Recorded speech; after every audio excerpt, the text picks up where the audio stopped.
Hi, this is Tim of the 1916 Company. Welcome and thanks for logging on. If you love this watch, email me, Team Mosso at the1916company.com for purchase pricing and availability questions regarding this watch. Today, we're discussing a new watch for the 2024 model year. It took over from the 45mm 5015. This is the Blancpain 50 Fathoms reference 5010 in what they call grade 23 titanium. More on that in a moment. The watch is nicely sized at 42.3 millimeters in diameter. You can also see that the watch in profile, 14.5 millimeters thick from lug to lug, just the lugs in the case, that's 48.3 millimeters, end link to end link, it's 53.1, and then we've got a quirky 21.5 millimeter sort of in-between spacing between the lugs. Throw it on my wrist, good looking watch. I haven't seen many of these on the bracelet, so if you want something that's roughly equivalent to a Rolex Submariner in size and feel, but much more upscale in detail and refinement, this is going to be that. It was hard to compare this to the sub when the sub was 40 and the 50 Fathoms was 45, but now this is 42.3 and the sub's 41. It's a more direct comparison.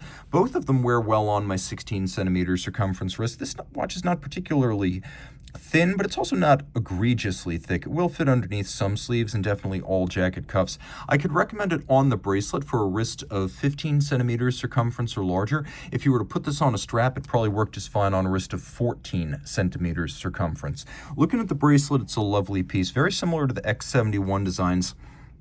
You can see this titanium bracelet with gaps between the links to allow the wrist to ventilate, and then we have this sort of countersunk design that results in very little lateral play, a super solid feeling bracelet.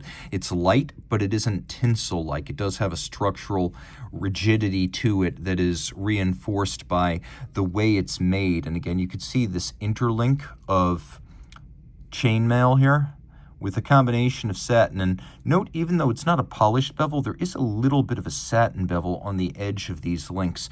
The nuance is fantastic, and then you turn it over and you realize that every single link in the bracelet is removable. So you've got a lot of sizing potential here.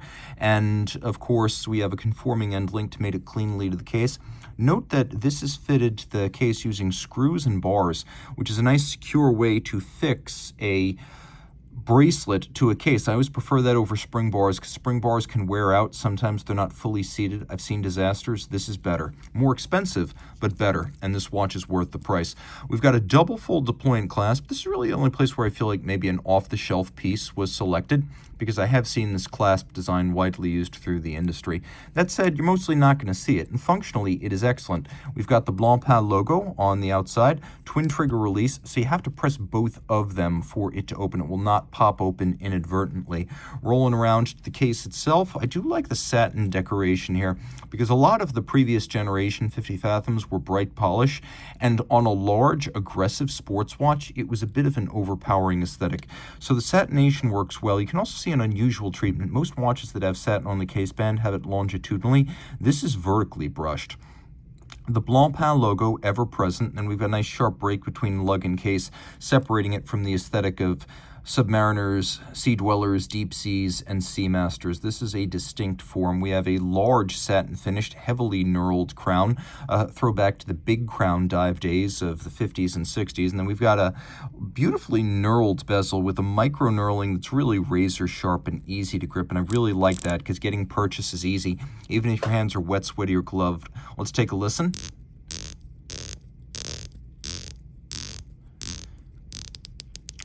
It's a well-pronounced but also fairly refined 120 click action.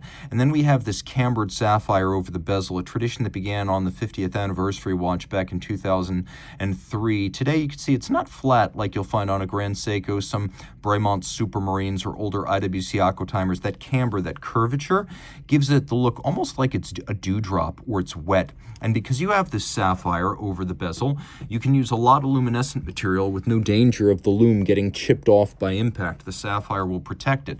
As a result, we have a ton of lume. And I always say a dive bezel is the best chronograph ever made.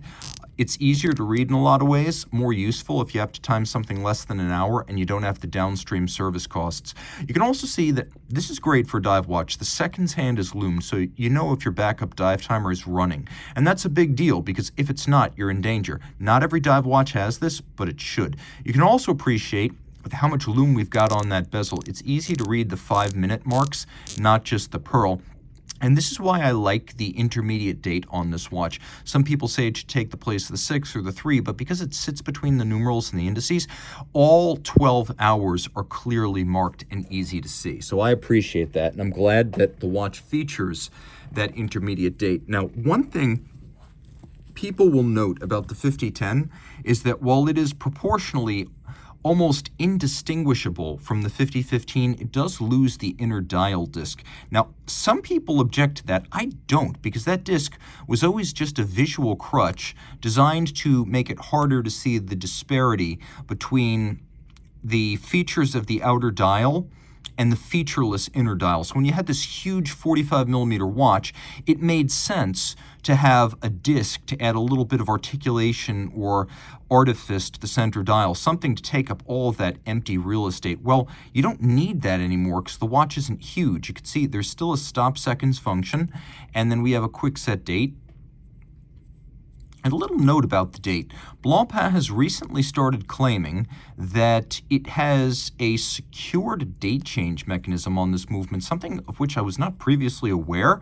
It may be an upgrade, it may be something they soft pedaled, but they're saying now you cannot damage the watch by setting the date at the wrong time of day, which I find kind of bold, but hey, every little bit counts. Now take a look at the fonts here. For the most part, they do match up. This 3 is this 3, is this 3. So that is good. That is an element of design that some miss. Turning it all over, you can see the rotor is now designed to echo the rotors on the original 1950s 50 Fathoms. I may be going to Blancpain in December or January, and while I'm there, I plan to talk to them about the origins of the 50 Fathoms. I know there's been some discussion of whether the 1953 date is real or apocryphal, and I would love to talk about documentary evidence and go straight to the source. So more on that later. We have this rotor which features a couple of different finishes: beveling, satination, media blast, and then darkening. And then the bridges feature this lovely snailing across the surfaces with mirrored anglage a mile wide. This is achieved by a mechanical process, but it's to a degree that is aesthetically delightful, and a huge step up from the also mechanical but obviously mechanical decoration of the Audemars Piguet Royal Oak offshore diver, which is made a stone's throw from this company. 3 mainspring barrels, 5-day power reserve, 4 hertz beat rate, uncompromising 6-position adjustment with 35 pivot jewels. The 6-position adjustment is 1 more than a standard chronometer and 1 more than you'll find on most horlogerie watches like Vacheron or Lange. It's a 4 hertz beat rate, and the free-sprung balance that's adjusted in 6 positions is made more shock-resistant by its free-sprung architecture. The 4 hertz beat rate, courtesy of a modern 3-barrel arrangement that means you can have a high beat rate like 4 hertz and still have that long power reserve. You can also have a free-sprung regulator and a silicone hairspring, so it's both shock resistant and anti-magnetic. Important to note is that the watch is 300 meters water resistant, and yes, 300 meters is not exactly 1,000 feet. Just press the I believe button. The movement's nicely sized. If anything, it's a better fit for this 42.3 case than it was on the 44, but in any case, it looks properly sized for this application. We have satination on the wheels. We do have a lovely beveling within the jewel sinks, which is an element of attention to detail that I adore. So reach out to Team Mosso at the 1916company.com for purchase and pricing details.